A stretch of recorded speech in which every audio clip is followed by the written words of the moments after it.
¿Quién podría olvidarse de esta A Coruña, descubierta por griegos y romanos, invadida por vándalos, pisada por suevos, hogar de los celtas?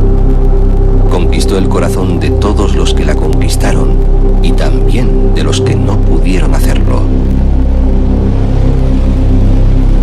Por las escarpaduras de su costa se meten el mar y la morriña en el corazón de los que tienen que dejarla. Qué difícil se hace dejar esta tierra y sus historias. Historias de luchas, como las de Doña Urraca y el arzobispo Gelmírez, las del duque de Lancaster, que defendió los derechos dinásticos de su mujer frente a los Trastámara, las aspiraciones del duque de Benavente, las luchas feudales de don Pedro Álvarez de Sotomayor. Las luchas se olvidan, pero la ciudad queda, con la gloria de la derrota de la Invencible y de la victoria de María Pita contra el pirata Drake.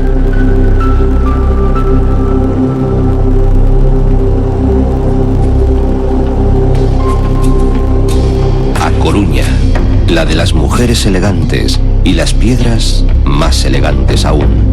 La ciudad que salvó a Carlos V, otorgándole los subsidios que le negara Santiago. La ciudad que podría salvarnos a nosotros. Cantaba Curros Enríquez. Ciudad que por sobre los mares ergue la cabeza altiva. A partir de aquí, las rías altas abrazan el mar hasta Ribadeo, la última ciudad de Galicia y la primera de Asturias. O al revés, porque en la raya de los celtas casi siempre la niebla y la belleza confunden las fronteras.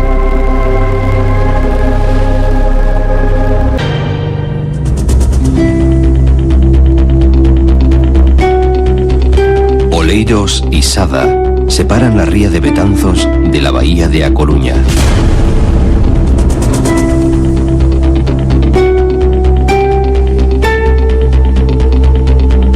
Dominando el mar y las preguntas, se alza el castillo de Santa Cruz, mandado construir por el capitán general Diego das Mariñas en el año 1594. El riquísimo puerto de A Coruña se creía a salvo, protegido por sus dos fortalezas, la de San Antón y la de San Diego, cuando en 1589 la armada inglesa, mandada por el temible Drake, llegó tranquilamente hasta el fondo de la bahía y desembarcó en Oza para iniciar el asalto a la ciudad. Para que eso no ocurriera nunca más, se levantó el castillo de Santa Cruz.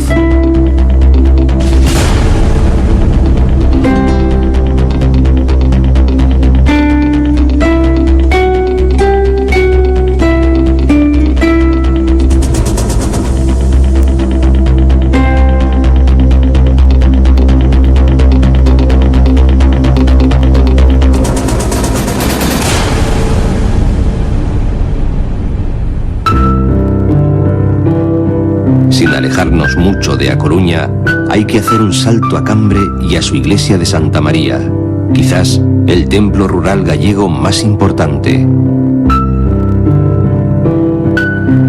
En Galicia, lo que importa no es solo lo que se ve, sino también lo que no se ve. Por eso se hace necesario rendir culto al fantástico bosque animado. Si hay que leer a un escritor para comprender Galicia, es a Venceslao Fernández Flórez, quien nos hizo amigos del corazón del bosque con las andanzas de Xan de Malvís, más conocido como Fendetestas.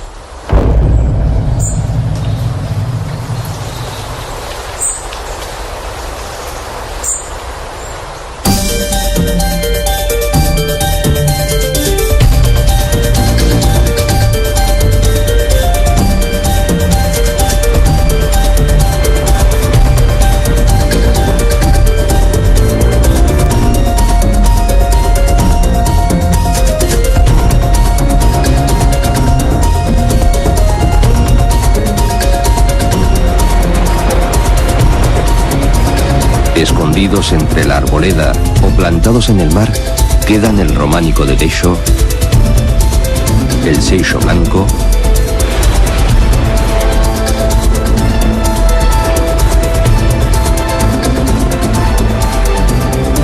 la playa y el faro de Mera,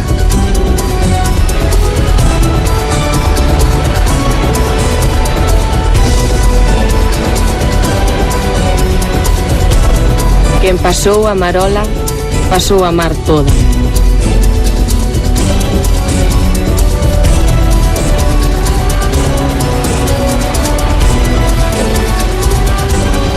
Y la isla de Amarola, de la que se dice: Quen pasou a marola, pasou a mar toda.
En la tierra gallega se alzan los pazos, una forma de entender la vida. En las lareiras, las sabias cocinas viejas, donde los fantasmas de los criados conversan con los de los señores, se fue escribiendo la verdadera historia y el verdadero encanto de los pazos, el que retratara también Valle Inclán en los parlamentos de Sabelita, la barragana hermosa de las comedias bárbaras.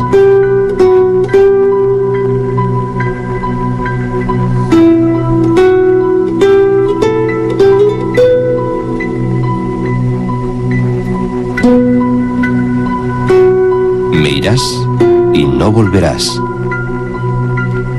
El bellísimo Pazo de Meirás mereció las fantasías literarias de doña Emilia Pardo Bazán y las quimeras que, como profetizaba el nombre de su torre de la Quimera, la hicieron famosa en tiempos de cierto general que en España mandó 40 años.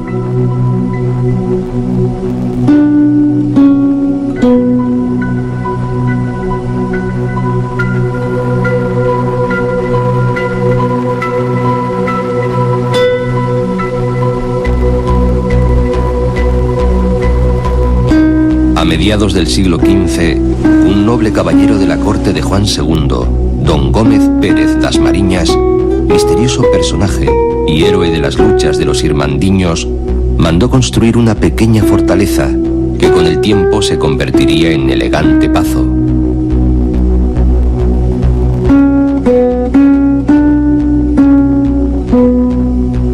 Más tarde, el intrépido Gómez se autoproclamó Señor das Mariñas de Mesía e Moscoso, señor del más bello de los pazos, el de Mariñán, en el corazón de estas tierras llamadas Mariñas dos Condes, a causa de los temibles y temidos condes de Traba y Andrade.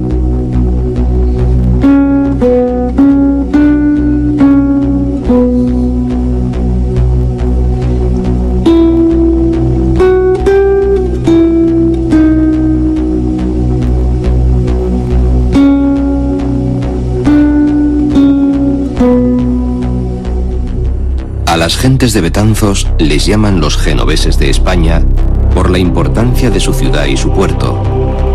Y la villa se conoció como Ciudad de los Caballeros, tantos eran los hidalgos que la habitaban.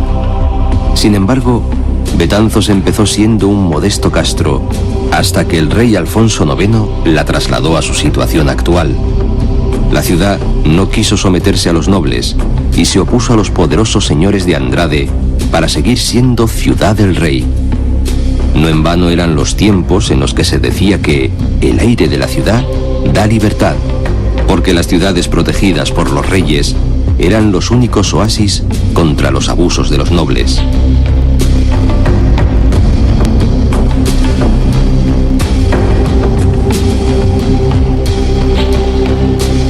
En la ribera del Mandeo se Se hace imprescindible preguntar por una embarcación que en agosto nos lleve a la romería de Os Caneiros.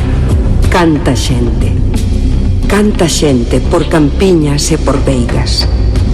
Canta polo mar abaixo ben camiño da ribeira. Que lanchas tan ben portadas, con aparellos de festa. Que botes tan feituquiños, con tan feituquiñas velas.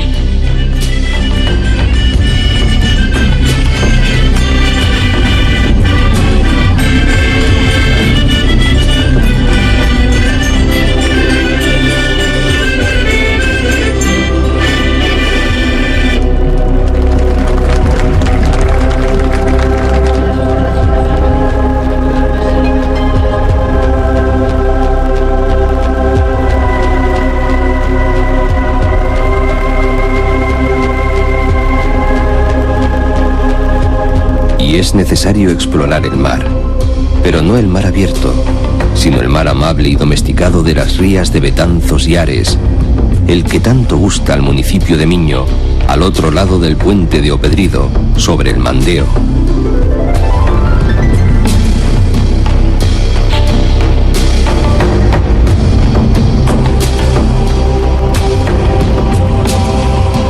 Estamos en la tierra de Os Pontes. Puentes tan famosos como el do Porco, el más célebre de los 7 construidos por Fernán Pérez de Andrade. El Porco no era otro que el jabalí, tótem de los Andrade, y este era el puente que hacía camino entre Betanzos y Ferrol. Hoy existe todavía, pero se llama Ponte Lambre. Otro puente medieval, más humilde y más secreto, atraviesa el río Baxoi cuando va camino de las Marismas cerca de Playa Grande. Y es que todos estos senderos de la Edad Media y de los Andrade cruzan Vilamayor para llegar a buen puerto en Pontedeume.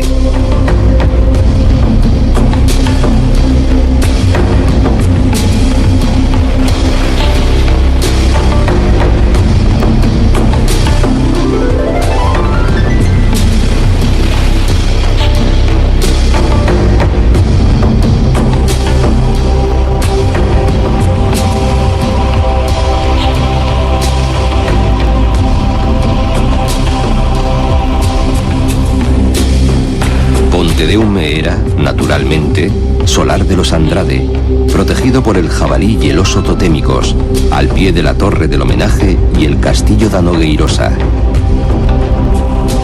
El puente que dio nombre a la villa era, como no, uno de aquellos famosos 7 puentes por el que el caballero salvó en 1380 el estuario del Eume a través de 800 metros de piedra.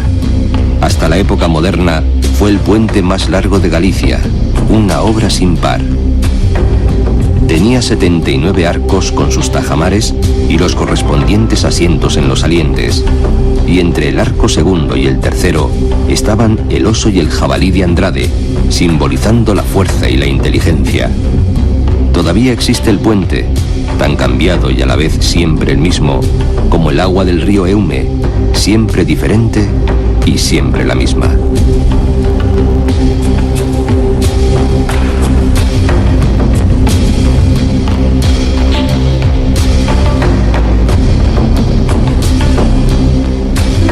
El río, como un dios de los celtas, camina lentamente al mar. Una vena plateada y mansa, como fatigada de larga y oscura navegación que la brisa riza. Decía Álvaro Cunqueiro. El río, como un dios de los celtas, camina lentamente al mar. Una vena plateada y mansa, como fatigada de larga y oscura navegación que la brisa riza.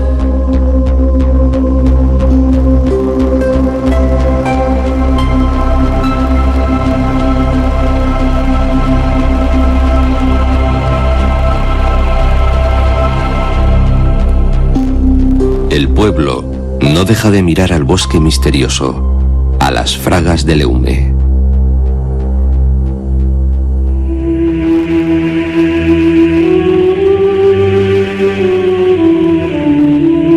En la Sierra do Sistral nacieron 3 ríos hermanos que discurrían por distintas laderas, competían entre sí por llegar antes al mar. Al partir, se pusieron de acuerdo para descansar en el camino, pacto que solo el río Eume cumplió. Mas al comprobar la traición, se vio obligado a acelerar la marcha, labrando los hermosos cañones que se contemplan en las fragas del Eume, y dando vida a un bosque encantado.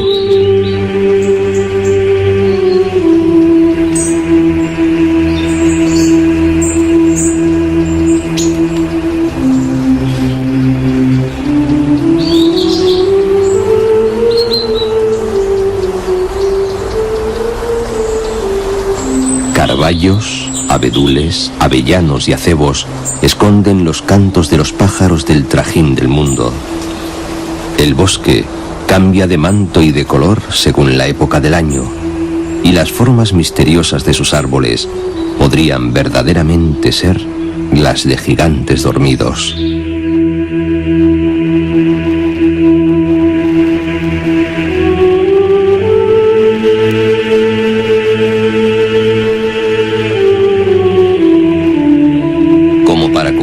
Los poderes mágicos del bosque, desde antiguo se yergue aquí un monasterio, el de San Xoán de Cabeiro, que protege también el misterio de un rey, el enigmático Bermudo de Galicia, desconocido en las historias de España, pero importante en la de este santo lugar, porque en el año 834 inauguró la tradición de la generosidad de los reyes con el cenobio que tiempo antes había fundado San Rosendo. Con la desamortización de 1836 se acabó su riqueza, las posesiones fueron vendidas y las reliquias llevadas a Santiago.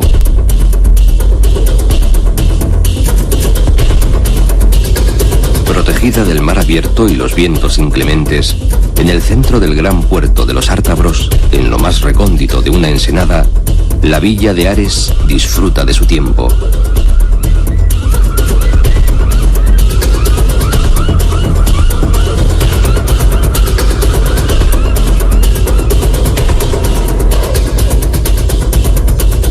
Cerca está el puerto pesquero de Redes, donde las casas parecen traídas por las olas y las playas de Raso y Chanteiro no las dejan marchar.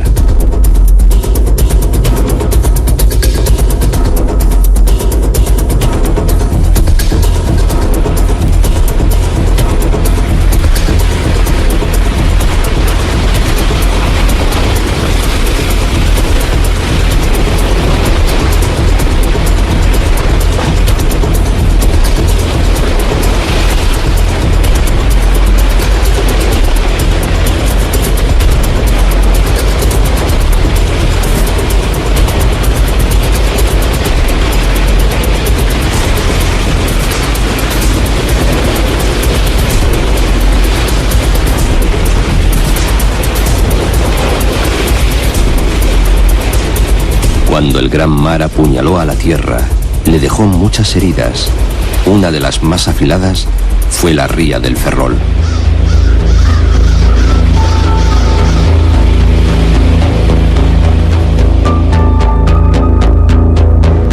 Entre el cabo Prioriño y la punta do Segaño, la ría se abre en ensenadas. Navegar por ella es sobrecogerse y temer los castillos de La Palma y San Felipe, y alegrarse del abrigo de las aguas buenas entre Mugardos y Agraña. El castillo de Nuestra Señora de La Palma, que tantas veces salvó la ría al cruzar el fuego de sus cañones con el que arrojaba en la otra orilla el de San Felipe, acabó siendo prisión militar, si bien para oficiales.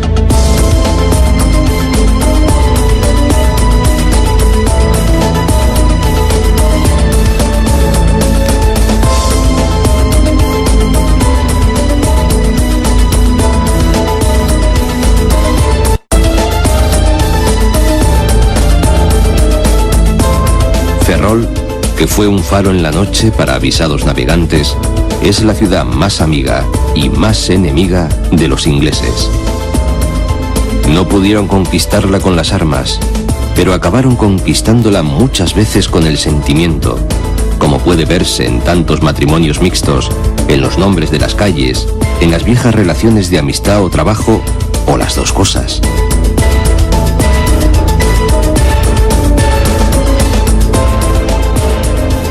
Reina de los Arsenales, estrenó el primero en tiempos de Felipe II, ha sobrevivido al desmantelamiento de muchas armadas españolas. La ciudad triunfó de las derrotas en Trafalgar, en Cuba, en Filipinas, y supo hacer las victorias. Las buenas gentes pasean por la calle Galiano y regresan por la Real, y se encuentran con el barrio de la Magdalena, las Galerías del Sol, el Hotel Suizo y el Teatro Cofre. Y en todas partes se recuerda el esplendor de La Habana Vieja, la ciudad hermana, en la música, en la emigración. Si en La Habana, que fue con Ferrol el puerto más seguro del Imperio Español, hay un barrio, el de Peisino, fundado por los ferrolanos, en Ferrol la nostalgia de la colonia se expresa todavía en la gloria vespertina del chocolate con churros.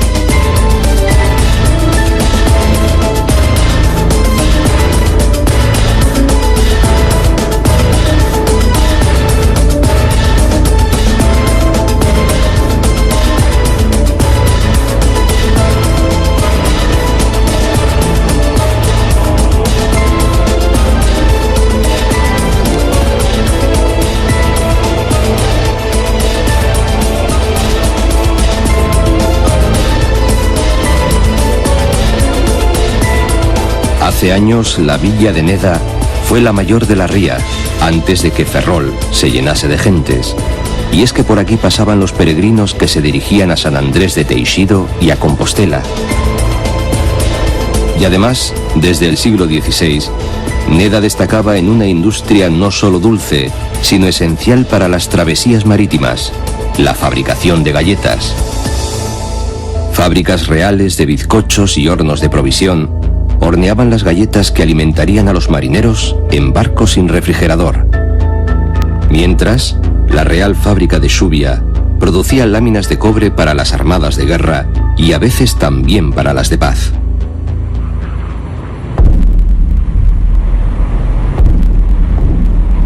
Al norte de la ría del Ferrol, tierras navegadas por los fenicios y romanos, se desarrolló la primera revolución victoriosa de la historia, mucho antes de la Revolución Francesa, cuando aquí el pueblo, que todavía no existía como tal, tomó el mando.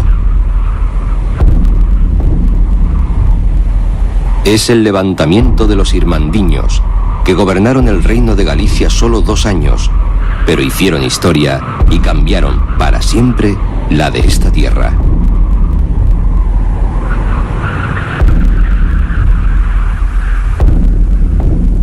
Fue en 1467 cuando la gente común de Galicia se rebeló contra los poderosos.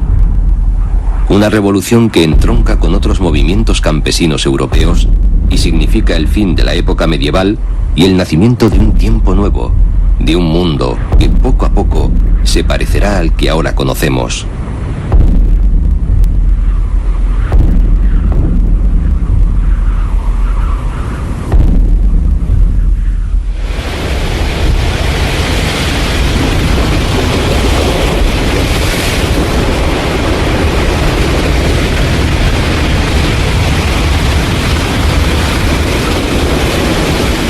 Decía Otero Pedrayo: el paisaje de Galicia está determinado por el mar y su atmósfera atlántica, la roca granítica, el extenso tapiz vegetal y la interacción de la mano campesina con la tierra.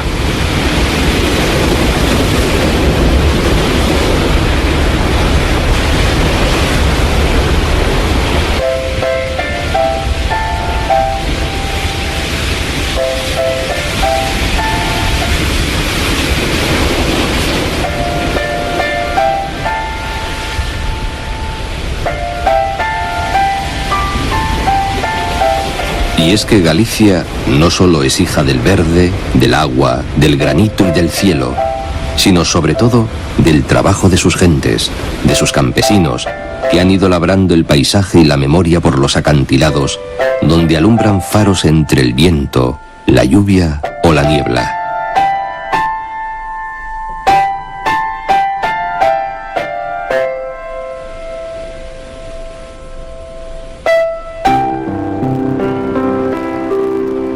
Las rías altas están altas y lejos del poder, pero no del cielo.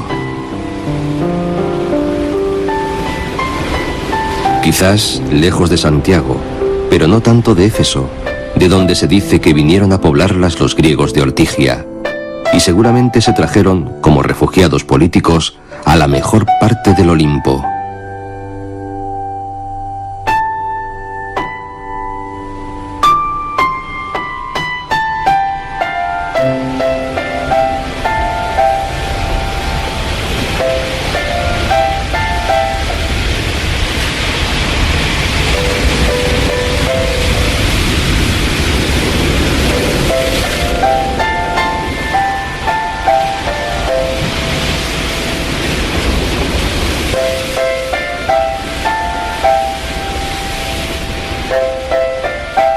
Aquí hay mundos misteriosos que viven debajo de la bruma, donde los cuerpos se confunden y la mente imagina lo que el ojo no ve. Y así, Doniños. Bajo las aguas y bajo los nenúfares de la laguna, se dice que hay una ciudad castigada por Dios, porque sus habitantes no ayudaron a Jesucristo que pasó por estos parajes. Del castigo solo se salvaron 2 niños, y por eso se llama Doniños, este arenal de olas batidas frente a las islas Gabeiras, cerca de los restos del Castro Lobadiz.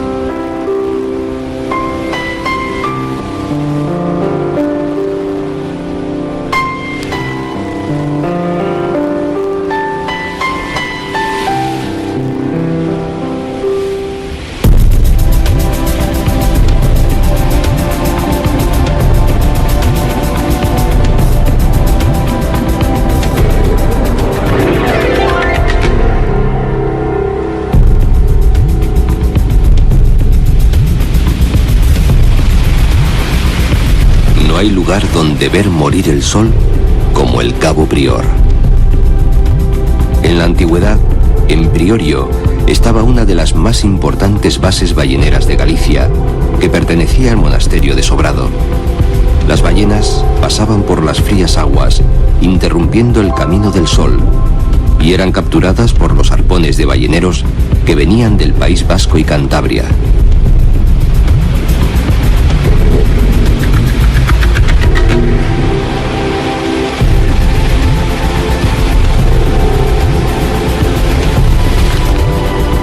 En los alrededores de Valdoviño, en 1767, se cambió para siempre la historia de Galicia y quizás la de un continente.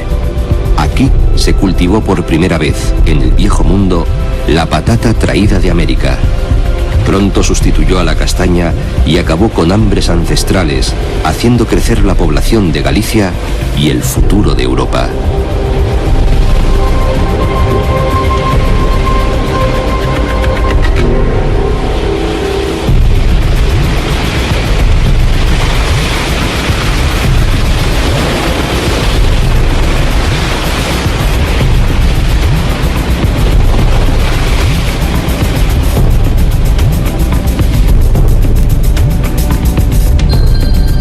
Cedeira, hija del granito y del mar.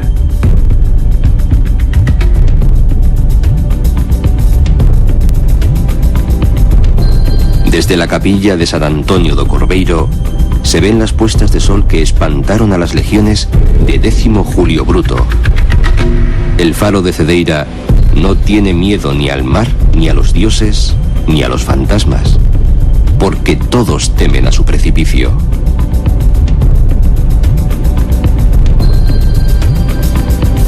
Hordas de aprendices de geólogos llegaban de Holanda hasta hace poco en busca de las rocas metamórficas del entorno para descubrir el secreto de sus suelos y, ya de paso, gozar de la buena mesa y mejor compañía, disfrutando de la retranca vital de este pueblo amigo y acogedor.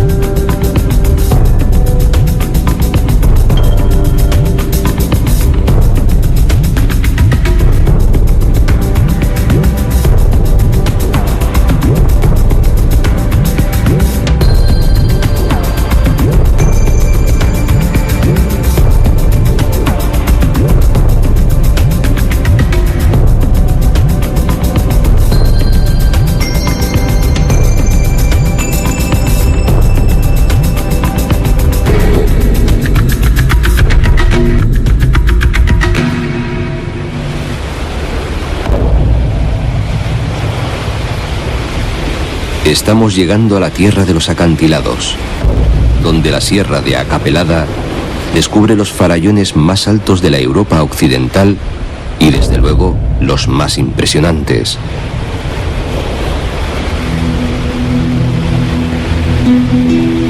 Es el territorio de la magia, el lugar de Galicia donde van más peregrinos que a Santiago.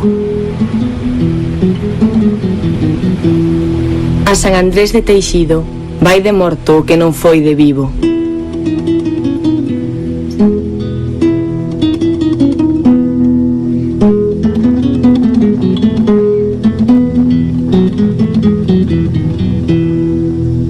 A San Andrés de Teixido vai de morto o que non foi de vivo. Si alguien se encuentra con un sapo o un lagarto caminando hacia Occidente, sepa que puede ser un alma caminando hacia San Andrés de Teixido.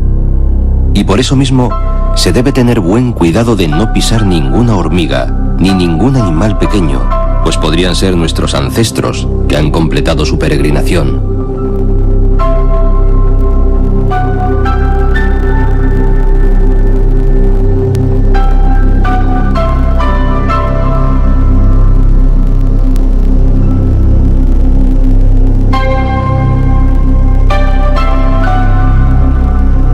En el pueblo pequeño y modesto, una pequeña aldea medieval, con sus piedras blancas y negras, las mujeres venden roscas caseras, conchas, flores de enamorar.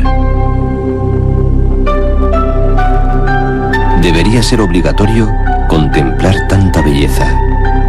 Dicen que es un pedazo de la Atlántida que llegó flotando y sobrevivió pegado como una lapa a las escarpadas laderas de la Acapelada.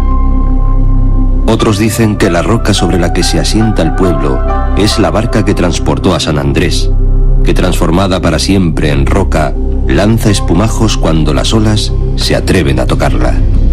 Los más prosaicos dicen que la reliquia fue traída por los caballeros de Malta, que con su halo cabalístico añaden más leña al fuego mágico de Teixido. La iglesia mínima, con torre cuadrada y cúpula. Y en el interior de la capilla, testigos de los milagros del santo milagrero, callados, botas, muñecos, pies y manos de cera, pañuelos con oraciones. Nadie sabe si es superstición, magia o milagro, o tal vez lo sabe todo el mundo. El peregrino, con cuidado de no matar ningún ser vivo, después de pedir el favor, debe beber de la fuente del santo y echar un mendrugo de pan a las hambrientas aguas. Cuanto más tarde en hundirse, mayor será su fortuna.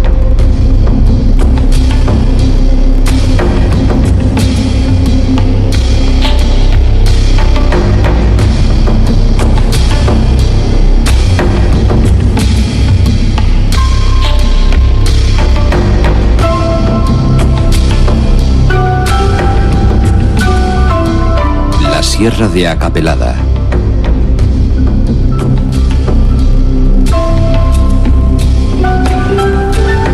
Farallón de sombras y rocas sobre el mar y la tierra. Más de 600 metros de abismo y de belleza.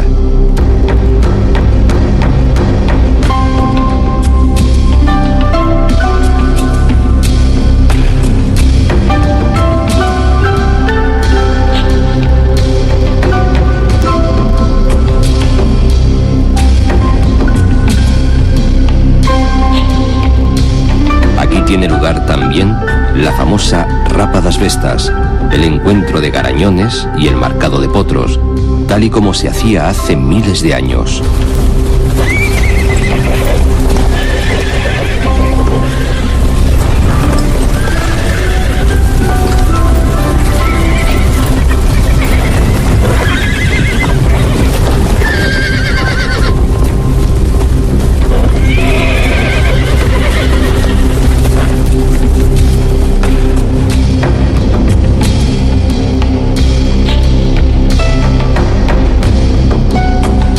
El Cabo Ortegal, en el límite de Cedeira y Cariño, otro paisaje definitivo. Bien podría ser, como aseguran muchos, el promontorio de la Batia Coru, el Trideuco de Ptolomeo, por los tres aguijones que surgen del mar. rocas y aventura. Aquí se juegan la vida y se ganan la muerte también los percebeiros, raqueta en mano, huyendo de las mareas cortas en busca del sagrado percebe, el oro del mar.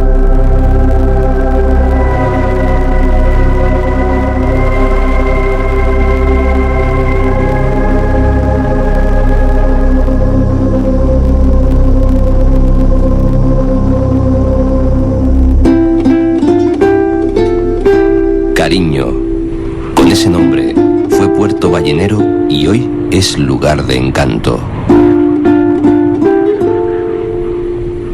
Casas de colores al gusto de las gentes del mar que conversan juntas en torno al muelle.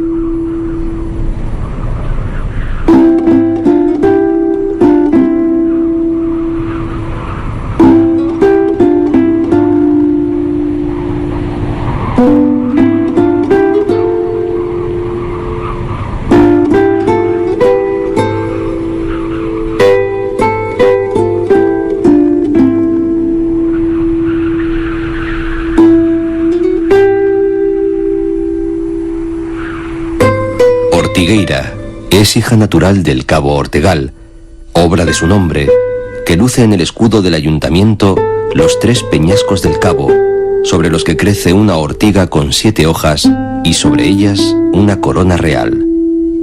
Porque Ortigueira tuvo realeza, otorgada por Alfonso X el Sabio, confirmada por Enrique III y Sancho IV, según la cual no tendría otro señor que no fuera el rey.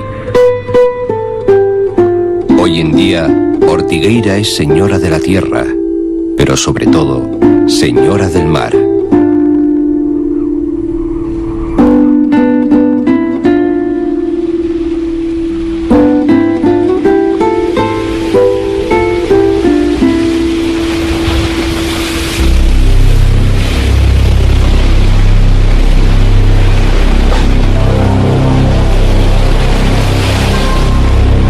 Nadie sabe dónde acaban los caminos de Galicia. Quizá porque nadie sabe tampoco dónde empiezan. Pero a veces conducen a una piedra mágica, a un castro de la Edad de Bronce o a un observatorio ornitológico en el que se contabilizan más de 100.000 aves migratorias entre el final del verano y el comienzo del otoño. Y entre los acantilados, la sorpresa de las playas como la de Esteiro, con su inmenso arenal.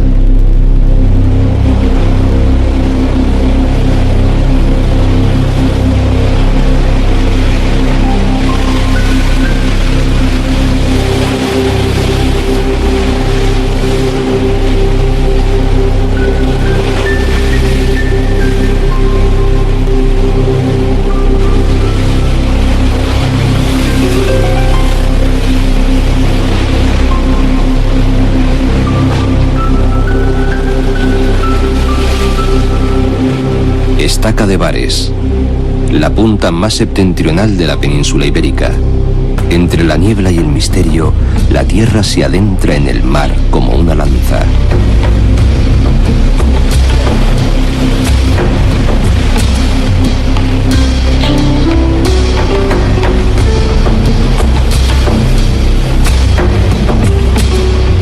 Desde Bares viajaron los gallegos antiguos en época primitiva a Bretaña e Irlanda, y hasta aquí llegaron griegos y romanos. El faro domina 100 metros de altura y de abismo, allí donde el mar nunca se calla y nunca es tranquilo, en los dominios del viento.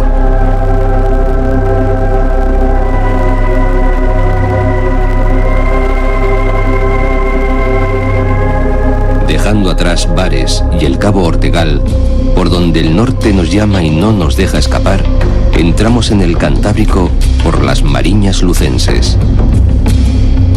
Iluminadas por el brillo de la plata que se refleja en los tejados de pizarra, que aquí llaman lousa, y en las aguas del Nuevo Mar. Por aquí va Galicia a caballo al encuentro de Asturias. En la isla Coelleira había un monasterio de caballeros templarios, destruido por el señor feudal de Viveiro. Se dice que murieron todos los monjes, menos uno, que pudo escapar vestido de paisano. Y eso que los monjes tenían mucha experiencia en escapar, Incluso habían huido de los ataques normandos en barcas de cuero.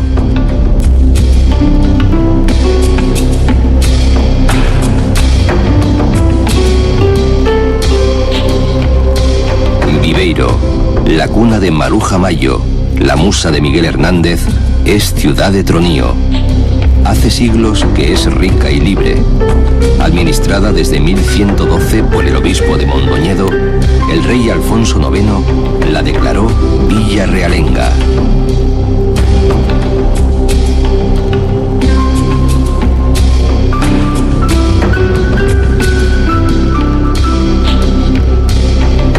El mariscal Pardo de Cela ejerció señorío sobre ella hasta su derrota y ejecución en Mondoñedo. Su hija, Constanza de Castro, que luchó por la soberanía del Reino de Galicia, desde su castillo de Caldaloba, descansa en el convento de San Francisco, aclamada como santa.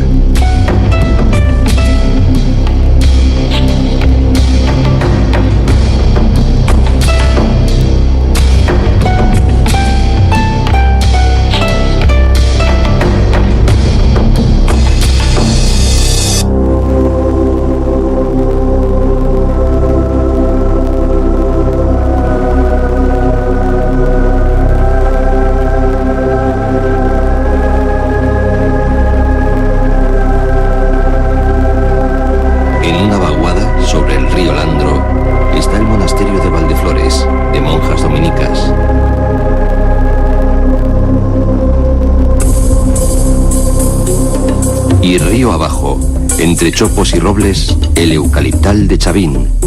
Mientras, en la ría, bravas mujeres recogen las deliciosas coquinas. Son ellas las que gobiernan la cofradía de pescadores, mientras los hombres trabajan en los astilleros o buscan empleo en el vecino puerto de Celeiro. Todos los barcos del puerto de Celeiro buscan con la proa la capilla del Ecce Homo antes de salir al mar, para que les proteja de las desgracias y los naufragios, como la que en los Castelos, las rocas cercanas a la capilla, tuvo lugar en la misma noche de tormenta del 2 de noviembre de 1810. Fue el naufragio de la fragata Magdalena y del bergantín Palomo, con el terrible saldo de 550 muertos.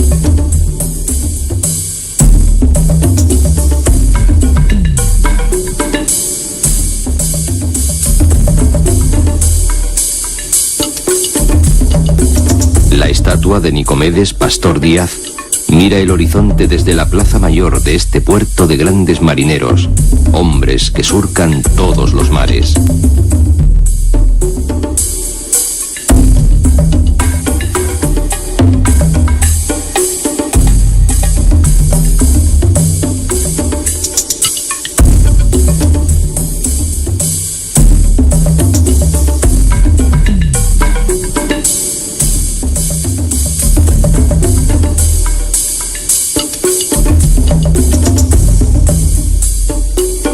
Os farallóns son solo 3 islotes en los que se dice que antaño habitaba una misteriosa sirena, a Maruxaina, que atraía a barcos y marineros con su canto para hacerles chocar contra las rocas.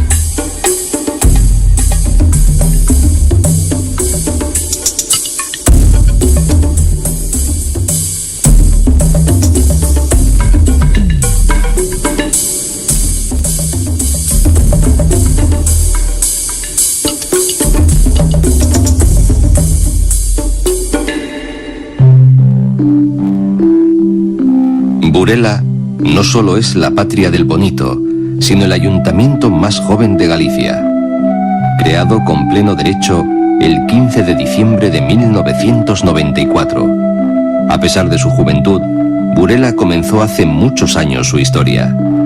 Es seguro que ya en el año 1250, sus primeros 250 habitantes obtuvieron la carta de población.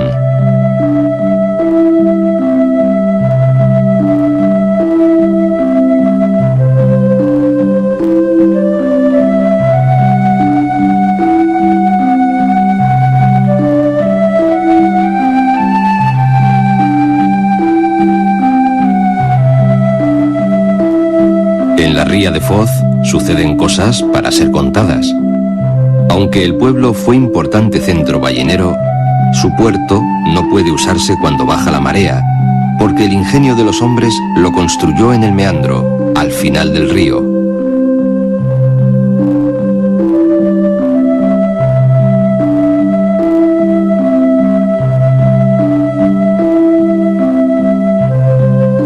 Camino de Ribadeo, en Barreiros, se halla uno de los parajes más espectaculares de Galicia y una de las catedrales más originales del mundo.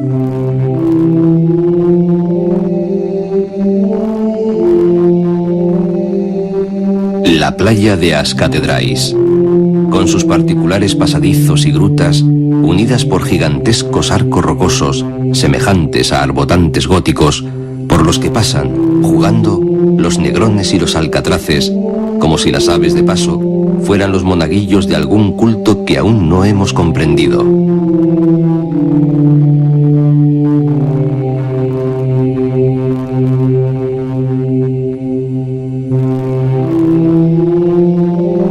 Una catedral de aire abierta al mar y construida sin mano de hombre.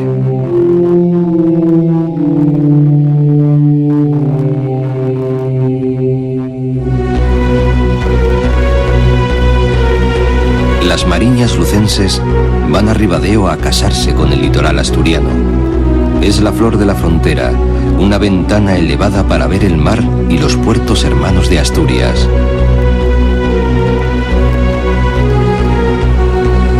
En Ribadeo, el aire es especial, cargado, tal vez, de la nostalgia de sus antiguos balnearios.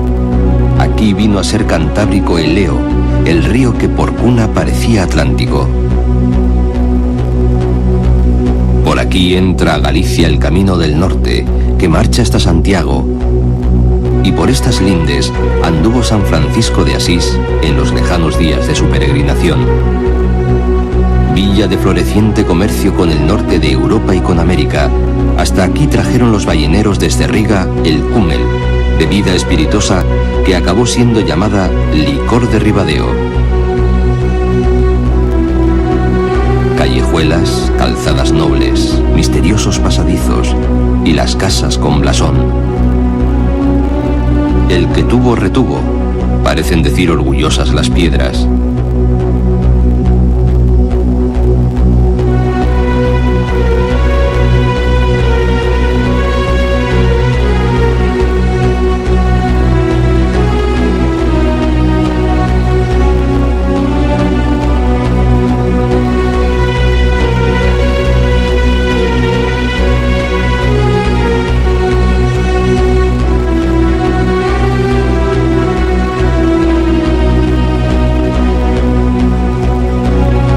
Ribadeo dicen atalayar a acercarse al mirador de la atalaya para otear el horizonte, del que puede esperarse lo mejor y lo más extraño.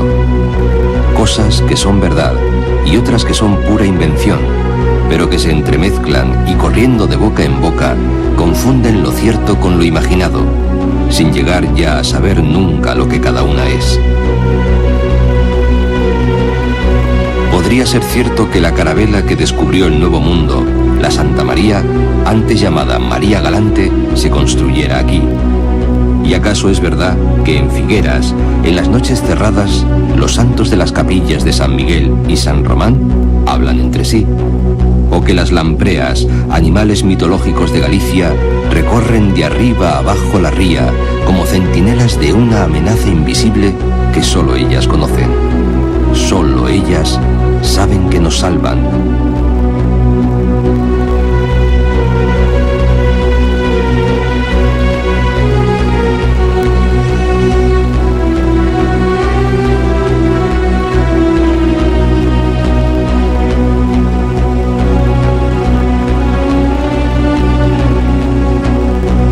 Y es que Galicia siempre sabe cosas de nosotros que nosotros mismos quisiéramos aprender.